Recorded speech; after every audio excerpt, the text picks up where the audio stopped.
ओम प्रकाश राजभर जी की नाराजगी फिर सामने आई है। उन्होंने 26 तारीख तक का, कल तक, परसों तक का अल्टीमेटम दिया है, नहीं तो फिर हम अलग हो जाएंगे।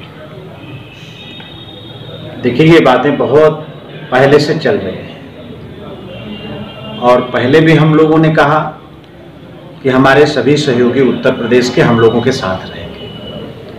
आज भी कह रहे हैं कि हमारा कोई सहयोगी, हमारा कोई गठबंधन का साथी कहीं जाने वाला नहीं है। सब के सब लोग भारतीय जनता पार्टी के साथ मिलकर इस चुनावी संग्राम में हम लोगों के साथ रहने वाले हैं। लेकिन क्यों बार बार वो बात होती है, बात बनती है, बिगड़ती है, लेकिन बार बार इस तरह का वो धमकी भरा? कुछ बिगड़ा तो नहीं है। अब ये उनसे पूछना चाहिए कि आखिर ऐसे बयान क्यों आते हैं जब दल से कोई नाराजगी नहीं है। हमारे श्रद्धेय राष्ट्रीय अध्यक्ष जी का बार बार आशीर्वाद उनको मिलता रहता है और उनके हर बात से वो संतुष्ट भी रहते हैं। तो इस तरह की बातें नहीं आनी चाहिए। आ रही हैं तो क्यों आ रही हैं, ये तो उनका विषय है। लेकिन मैं इतना जरूर कह सकता हूं कि हमारे गठबंधन का कोई भी साथी हमसे अलग नहीं होने वाला है। हम लोग इस चुनाव में साथ मिलकर लड़ेंगे। 5-6 सीट उनकी मांग है कि 6 सीट हमें मिलनी चाहिए। अब अगर सम्मान की बात करें तो भारतीय जनता पार्टी ने पिछले विधानसभा चुनाव से लेकर अब तक बहुत कुछ दिया है। बड़ा मन करके, बड़ा दिल करके राष्ट्रीय अध्यक्ष जी ने महत्व बढ़ाया है। पिछले विधानसभा चुनाव में भी 8 सीट हम लोगों ने दिया और अभी आपने देखा कि उनके दल के वरिष्ठ कार्यकर्ताओं को किस तरह से सरकार में समायोजन किया गया।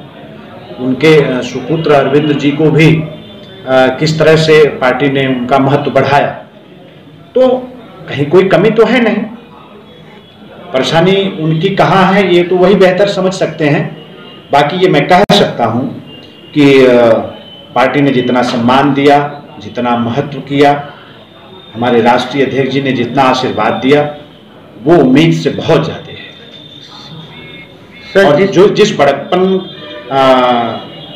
का प्रदर्शन हमारे दल की तरफ से हो रहा है, उसका महत्व समझना चाहिए। तो क्या ऐसा लग रहा है कि इस सम्मान का वो नहीं समझ रहे मूल? नहीं, मैं ये तो नहीं कह सकता। नहीं तो बहुत सी तारीखें हम लोगों के सामने आई, अब तक कोई न कोई फैसला हुआ होता।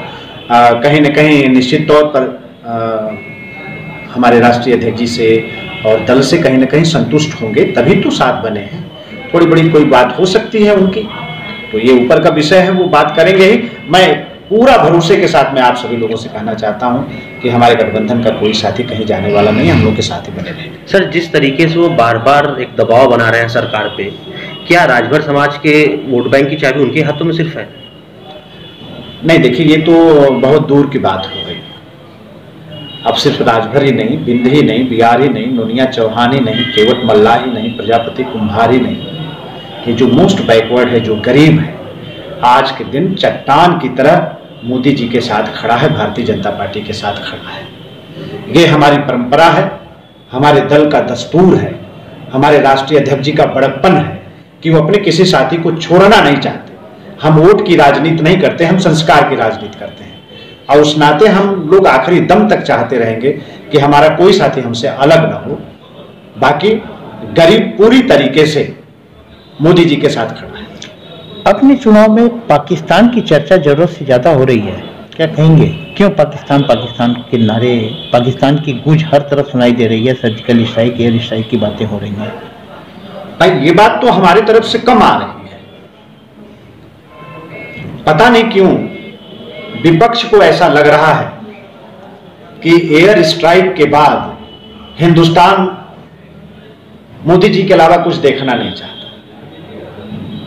अब उसका जो साइड इफेक्ट है वो ये है कि बार बार सेना के शौर्य पर, उसके वीरता पर सवाल खड़ा करके लोग अपना फ्रस्ट्रेशन बाहर ला रहे हैं। उसका इलाज क्या हो सकता है?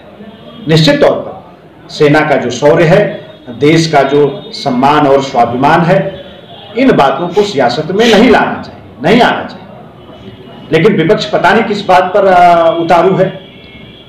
प्रियंका गांधी प्रधानमंत्री के संसदीय क्षेत्र के बाद अब अयोध्या राम जी का दर्शन करने जा रही हैं। प्रधानमंत्री के संसदीय क्षेत्र के बाद अब अयोध्या राम जी का दर्शन करने जा रही हैं।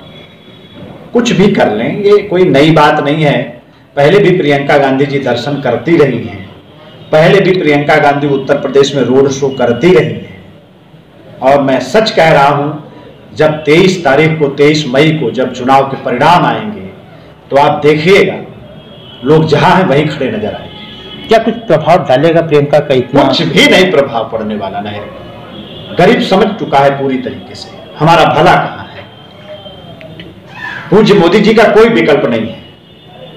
आज गरीब अपना भगवान समझ रहा है मोदी जी को। 71 साल का इतिहास उसके सामने है, कुछ छुपा नहीं है। अब गरीब आगे बढ़ना चाहता है, देश आगे बढ़ना चाहता है, नौजवान अपने सपने को साकार करना चाहता है। लेकिन बेरोजगार तो परेशान है। बेरोजगार कह रहे हैं कि रोजगार नहीं मिल रहा है। नहीं है समस्या, युवाओं को है समस्या। उस समस्या का समाधान भी मोदी जी है। ये नौजवान इस बात को भी समझ रहा है कि थोड़ी बहुत जो उम्मीद है मोदी जी से है। मोदी जी लौट कर आएंगे तो हमारी जिंदगी में दीपक उम्मीद का जलेगा। नौजवान इस बात को बहुत अच्छी तरीके से समझ रहा है। और आप देखिएगा कि हमारा जो नव मतदाता है और जो युवा है, जो पूरे मतदाताओं का 67% है, वो निर्णायक है। और वो पूरी तरीके से भारतीय जनता पार्टी के कमल निशान के बटन को दबाकर और फिर से मोदी जी को देश की सत्ता पर बैठाने का काम करें।